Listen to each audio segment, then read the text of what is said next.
पंचमस्कन्धः अथ 87तमोऽध्यायः 87th chapter. परीक्षिदुवाच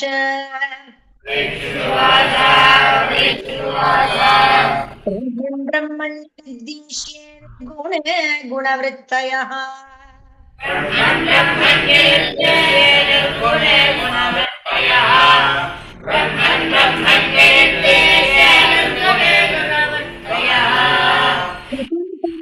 स्तुतयः साक्षात् सदसतः परे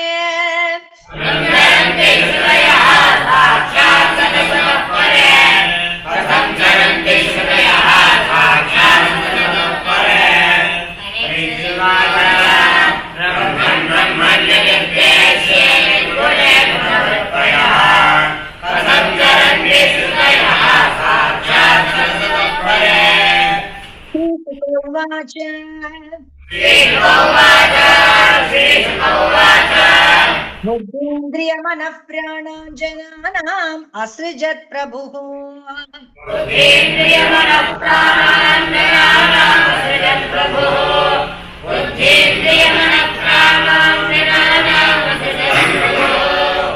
मात्रार्थं च भवार्थं च आत्मने अकल्पनाय च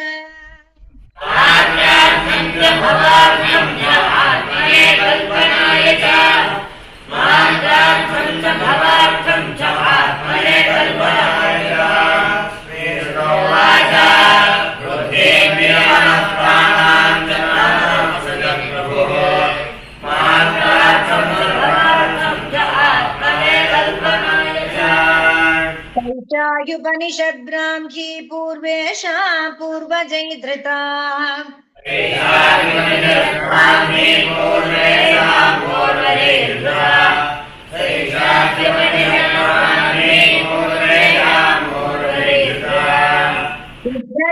धारयेद्यस्तां क्षेमं गच्छेत् अकिञ्चनः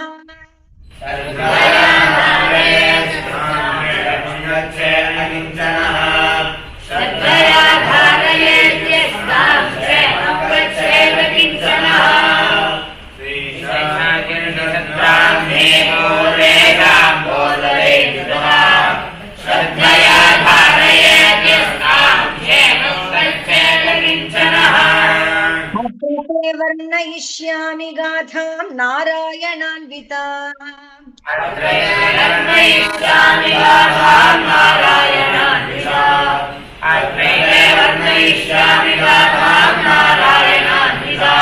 नारायणस्य च संवादं ऋषिर्नारायणस्य च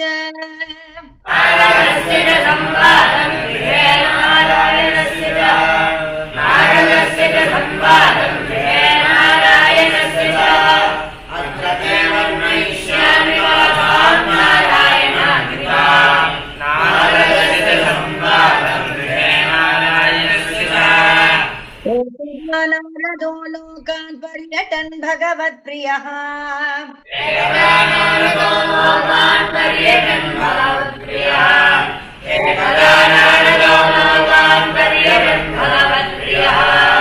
अनुमतिनं ऋषिं द्रष्टुं ययौ नारायणाश्रमम्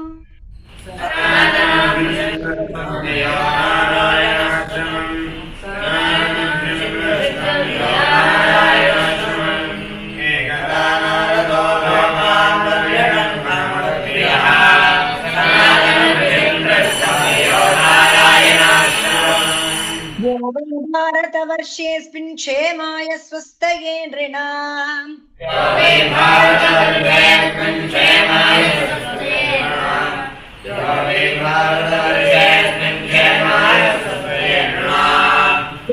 ज्ञानशमोपेतं कल्पादास्ति तस्तपः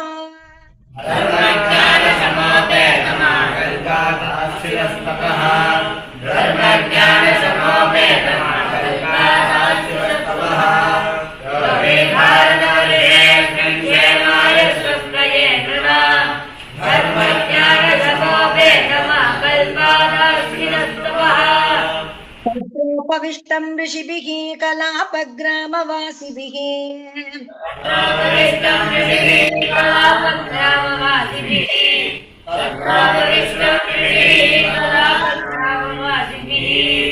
परीतं प्रणतो पृच्छत् इदमेव कुरुद्वः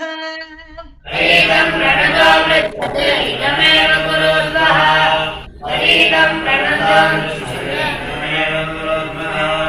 अद्वापरिष्टं शिवेः कालापद्वावासिभिः परीतं प्रणतो पृच्छत् इदमेव कुरुद्वः व्यवोचद् भगवान् ऋषीणां शृण्वतामिदम्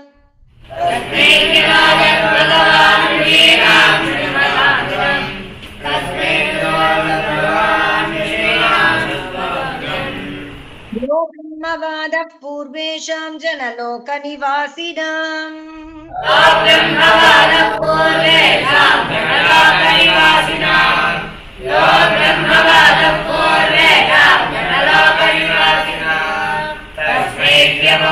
भगवान् ऋषीणां शृण्वतामिदम् यो ब्रह्मवादः पूर्वेषां जनलोकनिवासिनाम् भगवानुवाच श्रीभगवानुवाच स्वयम्भुवब्रह्मदत्रं जनलोके भवत्पुरा स्वयम्भुवब्रह्मदत्तं जनलोके भवत्पुरा स्वयम्भुवब्रह्मदत्तं जनलोके भवत्पुरा तत्र स्थाना मानसानां मुनीनाम् ऊर्ध्वरेतसा तत्रस्थानां मानसानां मुनीनाम् ऊर्ध्वरेतसा तत्रस्थानां मानसानां मुनीनाम् ऊर्ध्वरेतसा श्रीभगवानुवाच स्वयम्भुवब्रह्मदत्तं जनलोके भवत्पुरा तत्रस्थानां मानसानां मुनीनाम् ऊर्ध्वरेतसा श्रीभगवानुवाच श्वेतद्वीपं गतवती त्वयि तदीश्वरम्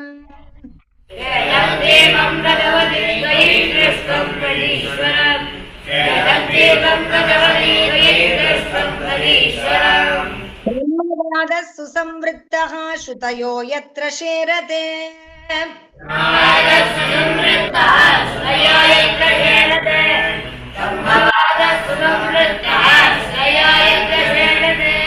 तत्र स्वयम् अभूत्प्रष्टः त्वं मां यमनुपृच्छसि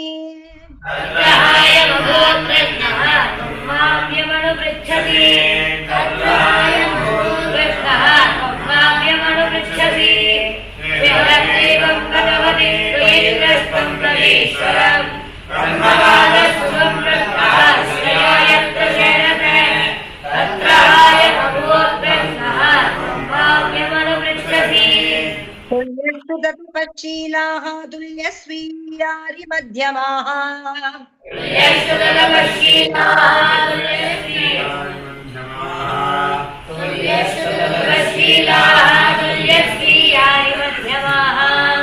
अभिचक्रुः प्रवचनम् एकं शुश्रूषवोपरे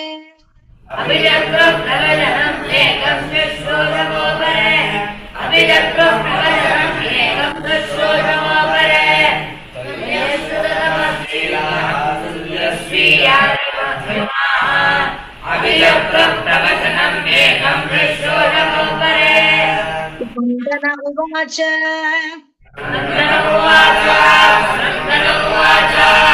कृष्णमिदमापि यशयानं सह शक्तिभिः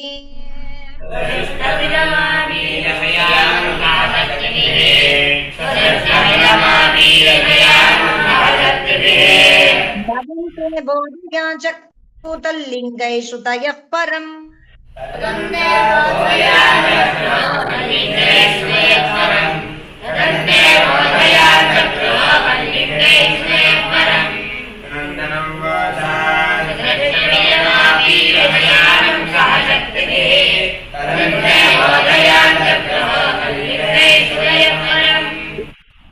शयानं सम्राजं वन्दिनः तत्पराक्रमैः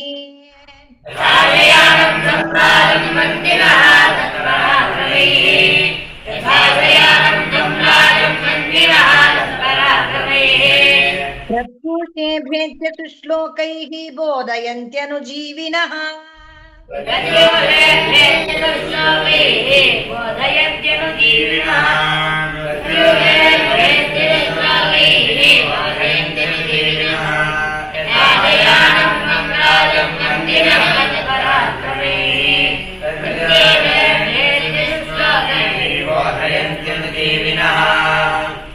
ಶ್ರೀಹರಯೇ ನಮಃ.